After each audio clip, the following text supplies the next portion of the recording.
Hello दोस्तों, क्या हाल चाल आप सबके।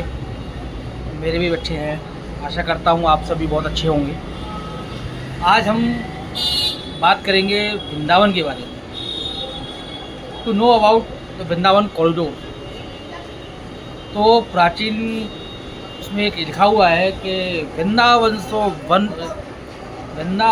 वन नहीं, और नंदगांव सो गांव, और बंसी बट सो बट नहीं, और कृष्ण नाम सो नाम।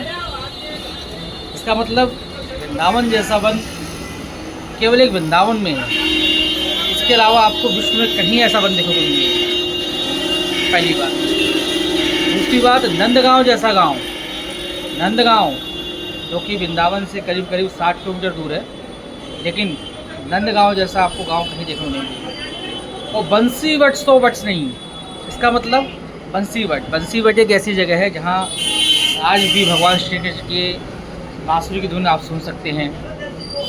और वहाँ के पेड़ों में आप जब कान लगा के सुनते हैं तो आपको एक मधुर ध्वनि सुनाई देती है, जिसे बोला जाता है बंसी वट, यानी कि बंसी वट मतलब हो गया पेड़, और बंसी मतलब हो गया बांसुरी, यानी कि पेड़ों के अंदर से बांसुरी की धुन सुनाई देना, इसे बोलते हैं बंसी वट।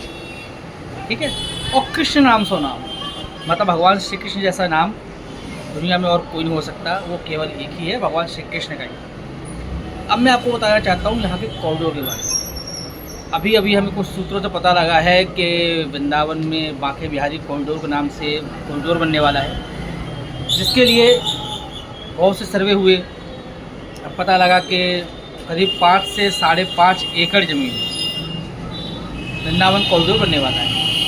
और ये कॉरिडोर कुछ इस तरह से बनेगा कि बाहर के जो आने वाले श्रद्धालु हैं उनको जो सब दिक्कतें होती हैं उनको दूर करने के लिए बनाया जाए। लेकिन हमारा मानना ये है, हम ब्रजवासी हैं, हमारा मानना ये है कि बिना कॉरिडोर के भी जो भीड़ से समस्या उत्पन्न होती है उसको ख़त्म किया जा सकता है। कैसे? अब ये भी आपको बता दूँ तो बिहारी जी मंदिर के जाने के लिए 4 रास्ते हैं। हम ये बोलते हैं सरकार कुछ कानून व्यवस्था ऐसी बनाए कि 2 रास्तों का उपयोग हो जाने के लिए और 2 रास्तों का उपयोग हो वहाँ से बाहर निकलने के लिए। क्योंकि भीड़ वहाँ कब बनती है? भीड़ तब बनती है जब आने वाले और जाने वाले दोनों यात्री, दोनों जो दर्शनार्थी जब टकराते हैं तब बनती है भीड़। उस समय जाके लोगों को दिक्कत होती है। हम ये बोलते कुछ ऐसा तरीका निकालो कि ये दोनों टकराए ना पाए। जब दोनों टकराएंगे ही नहीं तो भीड़ बढ़ेगी नहीं। आप मेरी बात से सहमत होंगे, क्योंकि वृंदावन में कॉरिडोर कोई स्थायी विकल्प नहीं है। हाँ, ऐसा नहीं है कि मैं कॉरिडोर के विपक्ष में हूँ, मैं भी कॉरिडोर के पक्ष में हूँ, लेकिन स्थायी विकल्प वो भी नहीं है। क्योंकि जब जन्माष्टमी पे, होली पे जिस तरह से भीड़ वृंदावन में आती है ना, उस भीड़ को आप कॉरिडोर बना लो या कुछ भी बना लो, कंट्रोल नहीं कर पाओ। अब मैं आपको बता दूं, आज भी हमारा जो प्रेम मंदिर है, प्रेम मंदिर में इतना बढ़िया व्यवस्था है, सब कुछ है, लेकिन आज भी शाम के समय आप प्रेम मंदिर के बाहर से जा नहीं सकते। जबकि वहाँ इतनी चौड़ी सड़कें हैं, इतना बड़ा गेट है, इतने श्रद्धालु आते हैं, उसके बावजूद भी वहाँ जाम लग जाता है। उसके बावजूद भी वहाँ श्रद्धालु परेशान रहते हैं। क्यों रहते हैं? इसका क्योंकि वहाँ पे एक सही सिस्टम नहीं है। जहाँ से लोग वक्त जा रहे हैं वहीं से निकल रहे हैं, वही सेम प्रॉब्लम वहाँ पे आती है। जब जाने वाले और आने वाले दोनों श्रद्धालु टकराएंगे तो भीड़ तो बढ़ेगी, उसको आप मना नहीं कर सकते।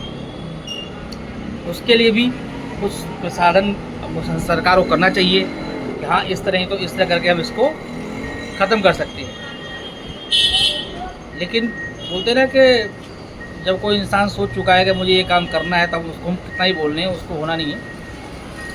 मैं भी बीजेपी का बहुत बड़ा समर्थक हूँ, मोदी सरकार का फैन हूँ, लेकिन कुछ चीज़ें ऐसी होती है जब हमें भी लगता है। अब जैसे वृंदावन में कुंज गलियाँ विश्वविख्यात हैं। अब कॉरिडोर बनने से वो कुंज गलियाँ ख़त्म हो जाएंगी। जब कुंज गलियाँ ही ख़त्म हो गई तो वृंदावन का महत्व ख़त्म हो जाएगा।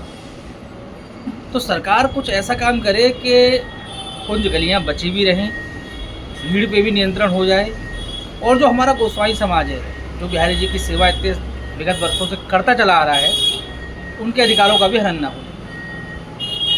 हम चाहते हैं ऐसा कि सरकार को अब जैसे आपको बता दिया जाए तो अभी यहाँ पे रेल लाइन नहीं है। यहाँ पे वृंदावन में जो मेन जो जाम लगता है वो लगता है टिर्रियों की वजह से, और जो यात्रीगण अपनी जो गाड़ियाँ ले लेकर अंदर आते हैं। वीआईपी कल्चर एकदम ख़त्म होना चाहिए। मैं बोलता हूँ वीआईपी कल्चर एकदम ख़त्म। टिर्रियों को भी अगर गवर्नमेंट चालू कर रही है तो इस हिसाब से चालू करे कि भाई एक हद है, उसके आगे आप नहीं जाओगे। एक हद तक जा सकते हो आप। तो जब टिर्रियों का आना बंद होगा, मतलब मैं आपको बता दूँ, टिर्रियाँ आजकल जो हैं मंदिर के जो विद्यापीठ चौराहे तक आती हैं।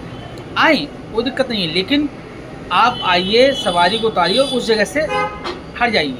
तो जब आप उस जगह से हट जाओगे तो वहाँ जगह बहुत है, जो पैदल जाने वाले यात्री हैं उनको कोई परेशानी नहीं होगी वहाँ पर। ठीक है, तो इस हिसाब से आप कुछ छोटी छोटी चीज़ें हैं, छोटी छोटी चीज़ों को अगर ध्यान दिया जाए तो मुझे नहीं लगता कि वृंदावन में कॉरिडोर बनने की ज़रूरत है। और अगर इन छोटी छोटी चीज़ों पे आप अगर अमल कर जाते हैं, ये छोटी छोटी चीज़ें जो है इतना बड़ी हो जाएंगी कि आने वाले समय में बोलते हैं कि भीड़ वृंदावन में आएगी ज़रूर, लेकिन पता नहीं लगेगी कहाँ है। ठीक है, इसी आशा के साथ मैं आज के इस अपने वीडियो को यही ख़त्म करता हूँ। और अगर आप लोगों को मेरी राय पसंद आई हो तो चैनल को सब्सक्राइब करें, लाइक करें और कमेंट करके ज़रूर बताएं। राधे राधे।